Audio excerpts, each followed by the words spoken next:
All right, where are we walking now? We're going downstairs to the organized chaos. So Miette's one of our long-term volunteers. She's been around almost as long as me. Cool. Thank you for not calling me old. No. No, because then I would be older, so yeah, we can't have that. Seasoned. I like to say seasoned is good. And this is Lori and Aaron. So each meal has an individual label with the name of the person on it, what date it is, and what type of food they're getting. Which helps when the volunteers get it. They pick up these bags.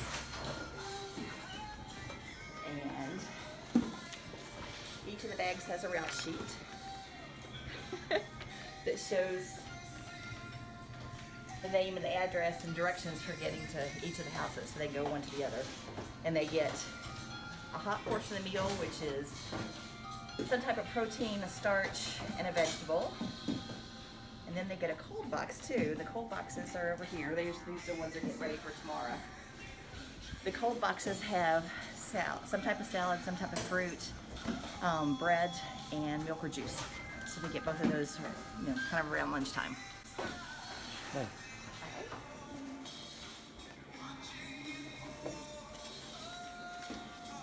So because of COVID, we're not letting so many people in. Normally we would have lots of volunteers in here coming and going and helping to pack. So now we limit it to one volunteer packing. And the volunteers that pick up their meals are just coming to the door here and we hand them over the table.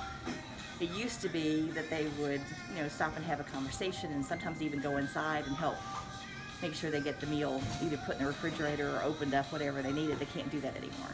So now they knock, leave the meal, stand back, wave.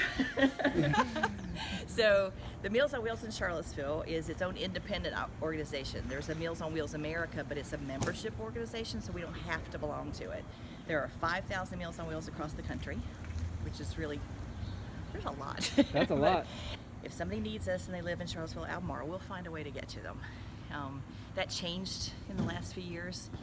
Before I came, it used to be, if they were in the outlying area, sometimes we didn't have volunteers to cover, but now we find a way.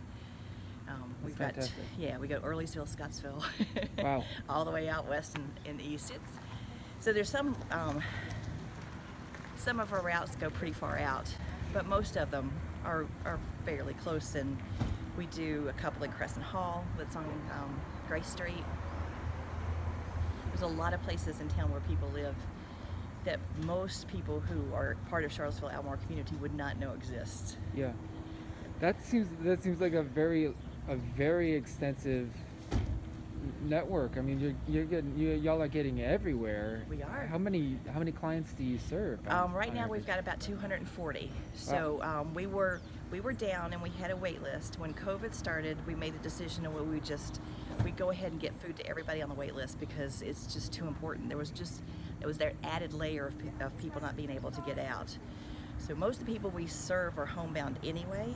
Yeah. So it doesn't mean they can never leave their house. It just means that it's really difficult for them. Basically, they don't drive. They usually have some type of disability, and some just are, they're older and they just can't get out. So that's part of the criteria. And the others, they can't cook a hot meal for themselves. So even if somebody got the food to them, they wouldn't be able to do anything that's a hot, nutritious meal. We want to take care of that. So when COVID hit, we had to change everything at first. So when the stay-at-home order was here, we decided that we wouldn't do daily deliveries because that was an opportunity to spread. And so we did 2 weeks of shelf-stable meals for everybody on our list, and we took everybody off the wait list, and we did enough meals for everybody to have something every single day. We have 3 part-time employees and me. I'm the only full-time employee. And then we have a list of about 300 volunteers. Wow. We use about 40 a day for deliveries, and then in normal times we'd use a few more than that because they'd be inside packing.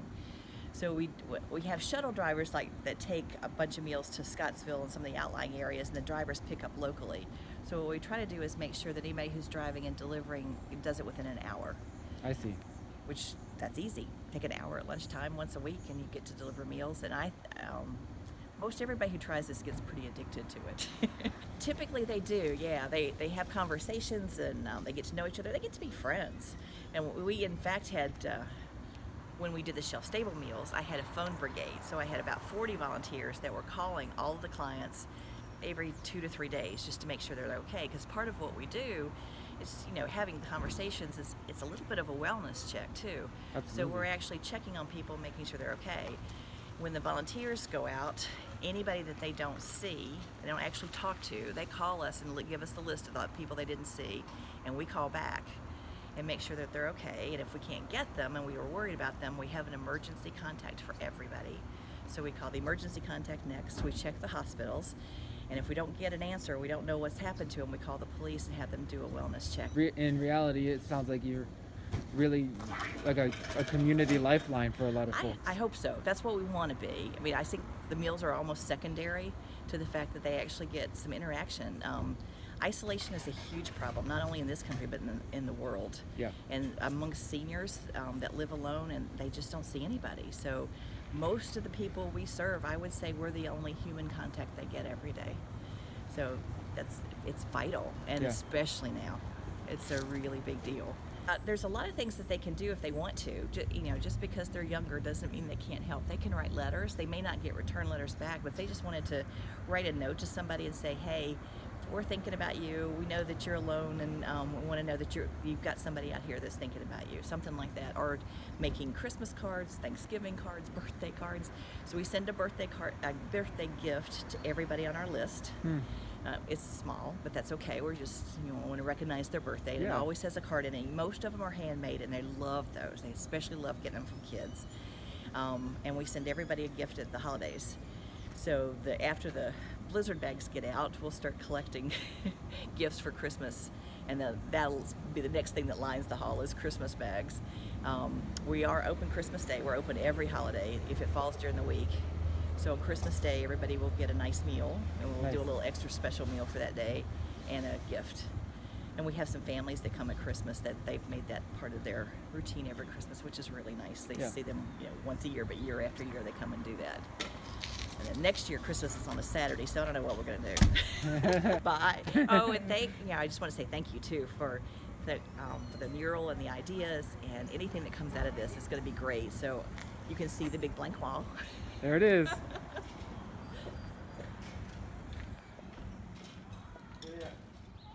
All right. Bye-bye.